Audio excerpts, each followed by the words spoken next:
Apakah Allah SWT bisa menurunkan uang dan makanan dari langit jika kita tidak bekerja dan hanya ibadah, sedangkan jika tidak makan dalam satu hari sudah mati? Dari perspektif ilmuwan skeptis, fisikawan materialis, dan sosiolog ekonomi, pertanyaan Anda mengenai intervensi Tuhan dalam urusan perut adalah pertanyaan tentang hukum, termodinamika Fies, klaim metafisika. Seorang skeptis tidak akan memberikan jawaban berdasarkan mungkin atau keajaiban, melainkan berdasarkan data empiris dan hukum alam yang konstan. Berikut adalah analisis mendalam sebanyak 3.000 kata dalam poin-poin komprehensif yang membedah kemustahilan fungsional dari klaim tersebut.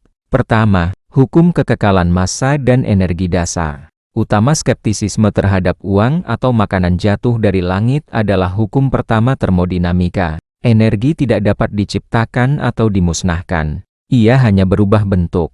Ex nihilo, penciptaan dari ketiadaan. Secara sains, materi seperti uang kertas atau nasi memiliki massa. Untuk memunculkan massa tersebut secara tiba-tiba di atmosfer, diperlukan energi yang sangat besar, EMC $2.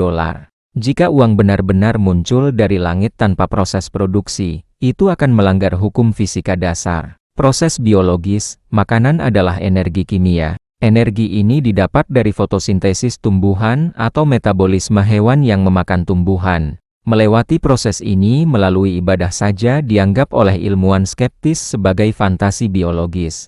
Tubuh Anda memerlukan kalori real yang berasal dari rantai makanan bumi, bukan dari frekuensi suara doa atau aktivitas mental iman. Kedua, ekonomi sebagai sistem pertukaran nilai, bukan ritual. Bagi sosiolog ekonomi seperti Max Weber atau Karl Marx, uang bukan sekadar kertas, melainkan representasi dari tenaga kerja labor dan produktivitas. Ketiadaan nilai tanpa kerja. Jika uang benar-benar jatuh dari langit setiap kali seseorang berdoa, maka uang tersebut tidak akan memiliki nilai. Inflasi akan menghancurkan sistem ekonomi karena uang tersebut tidak didukung oleh jasa atau barang yang diproduksi. Iman sebagai barang non-ekonomis. Iman adalah status psikologis. Dalam pasar material, iman tidak memiliki kurs.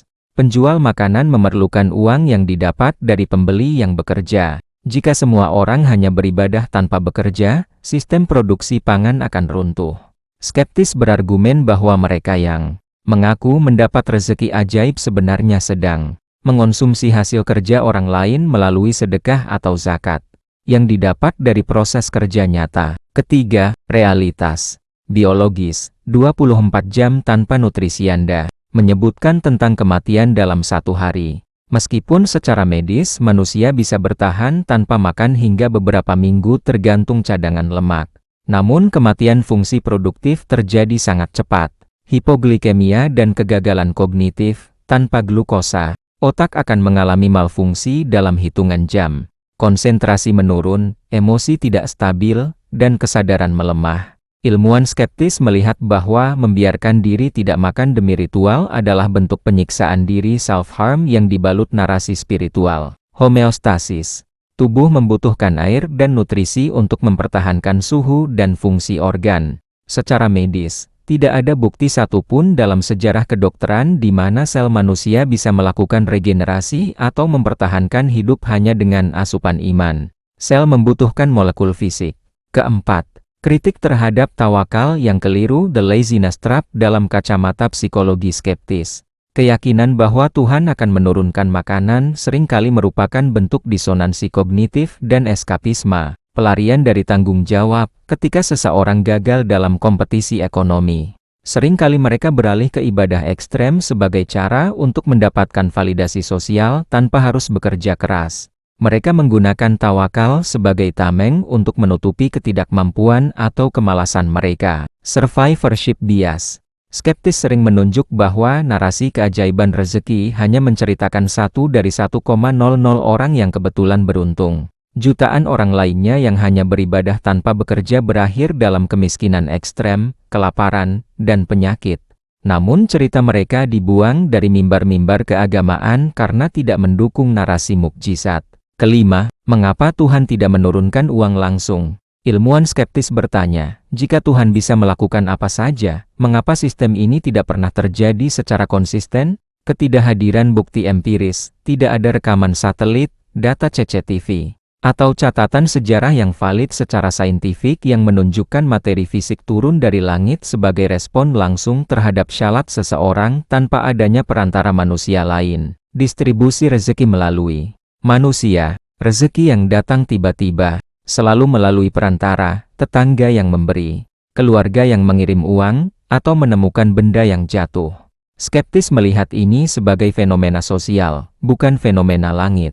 Itu adalah kerja sistem sosial manusia yang didorong oleh empati, bukan intervensi supernatural. Referensi dan bacaan kritis, Marx, Karl 1844. Contribution to the Critique of Hegel's Philosophy of Right. Inti, membahas agama sebagai candu yang mengalihkan manusia dari perjuangan material dan ekonomi yang nyata. Ehrman, Bart D. 2008. God's Problem. How the Bible Fails to Answer Our Most Important Question, Why We Suffer. Inti, menganalisis ketidakhadiran intervensi Tuhan dalam penderitaan fisik manusia termasuk kelaparan. Dawkins, Richard 2006. The God Delusion. Inti, menjelaskan mengapa mengandalkan kekuatan supernatural untuk kebutuhan fisik adalah kesalahan logika yang berbahaya bagi kelangsungan hidup spesies. Maslow, Abraham 1943. A Theory of Human Motivation. Inti, menempatkan kebutuhan fisiologis makan atau minum sebagai dasar paling bawah. Tanpa ini, pencapaian spiritual aktualisasi diri tidak mungkin terjadi. Weber, Max 1905. The Protestant Ethic in the Spirit of Capitalism. Inti, membuktikan bahwa kemajuan material justru datang dari etos kerja yang disiplin, bukan dari penarikan diri dari dunia ibadah saja. Kesimpulan perspektif skeptis, secara saintifik, Allah atau kekuatan supernatural manapun tidak akan menurunkan uang dan makanan dari langit secara fisik. Alam semesta bekerja berdasarkan hukum sebab akibat kausalitas yang tetap. Makanan adalah hasil dari agrikultur dan distribusi. Uang adalah hasil dari aktivitas ekonomi, mengabaikan pekerjaan dan hanya melakukan ibadah sambil berharap kebutuhan biologis terpenuhi adalah tindakan yang bertentangan dengan hukum alam sunatullah dalam istilah agama, atau natural law dalam sains. Dari sudut pandang skeptis, jika Anda tidak makan, Anda akan mati. Iman tidak mengandung kalori, dan doa tidak memiliki daya beli.